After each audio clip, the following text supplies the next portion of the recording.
Okay, here's a quick video on, I guess once again I keep talking about not spending a lot of money to listen to records, because you don't have to do it. The money that you spend should go into the equipment, not into records you're never going to listen to, or all these cleaning supplies that everybody gets, and all the the spin clean, which is just a joke.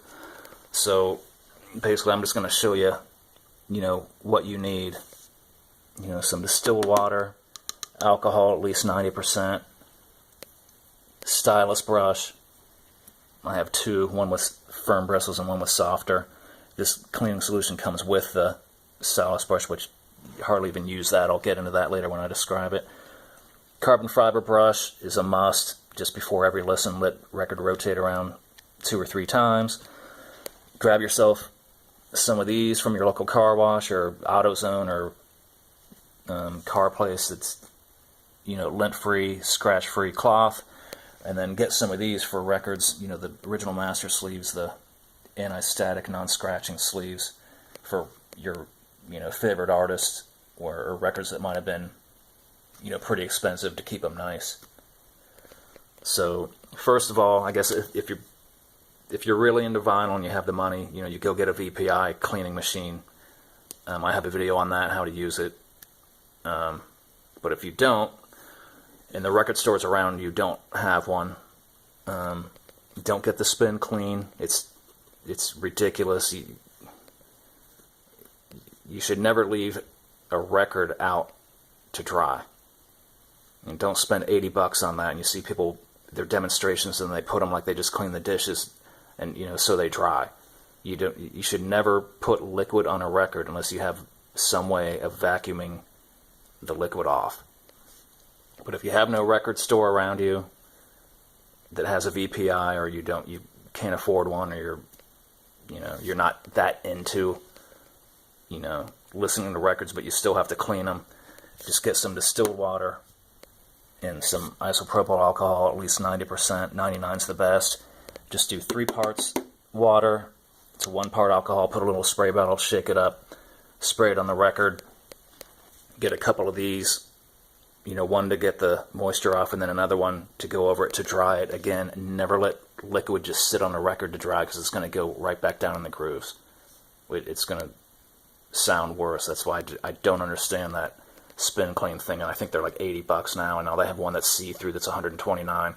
You could save that money and get a better turntable, buy more records, whatever. You don't need to get into some of this stuff. Here's the next thing, stylus brush, a must. These are what, $10. I have a video on this too. It's always back to front on how to clean, on how to use it. But basically, after every listening session, once you get your record cleaned, with either your home solution or you have a VPI machine, you're done. You should never have to clean it again if you don't leave it out and you take care of it and always put it back in its sleeve. But after every listening session, whether you listen to one, just get in the habit of doing this for 1 hour, 2 hours, just 1:45 before you go to work, whatever it is, go over the stylus again from back to front, so nothing will ever cake up on the stylus. Because what happens when you're listening to music, that creates friction and heat. So the oil from your fingers, any dirt collects on the stylus, and if you let it sit there, it's going to solidify and just be this big ball of gunk on the end of your stylus. And when you go to clean it again, that's where this would come in. But a lot of the styluses are glued into the cantilevers, so if you use enough of this, it could make the stylus come loose. I've had this forever, and you can see in there, maybe it's almost full. If you use this after every listening session, not before you're going to listen, after, so it will never solidify on there. You'll get it off, before it has a chance to solidify. You'll never use this. You'll never even need it. So this is a must. I have, this one came with a cartridge. It's a longer bristled, soft bristle brush. This one's the firm bristle. And this is to get, if you're listening and the hair gets, you can see that a hair is on there. Maybe you have pets or something like that. And just use this to get that off with. Next, carbon fiber brush, a must.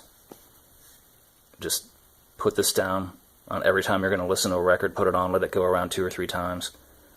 That's it. Never touch the bristles. It has its own cleaning, bar on there. You can kind of see there's a little ridge there. And when the bristles go over it, it knocks off all the dust. And again, these are really cheap. Get them at your car wash for free, or your AutoZone. They're lint-free, scratch-free cloths.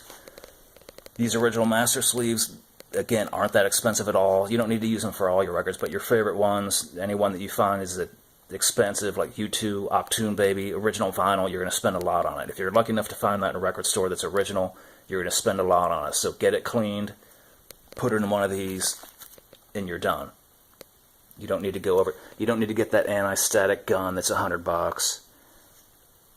And I mean, again, save your money for better equipment and more records, because records will last forever if you take care of them and you keep your stylus cleaned.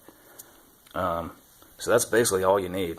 I mean, just some of the stuff. If you have a VPI machine, you don't even need these 3 things. These 2 brushes and some of those are all you need. Again, save your money for a better turntable or more of your favorite records. Just a little quick add-on here. If you get a record that's warped, you see all different ways of people fixing them, trying to do different things, putting them in sun in between pieces of glass, in the oven between pieces of glass, or whatever. I fixed one. It's summer here now. It's hot. Most people's garages aren't air conditioned.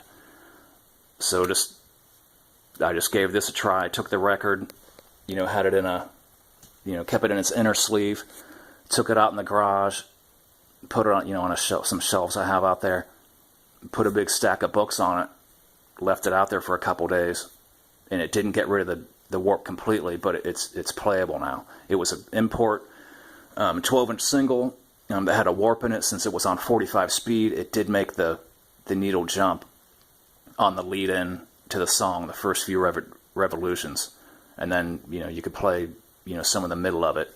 But I just gave that a try, out in the garage. You're not going to take any chance of ruining the grooves because it doesn't get that hot. It's just a consistent heat.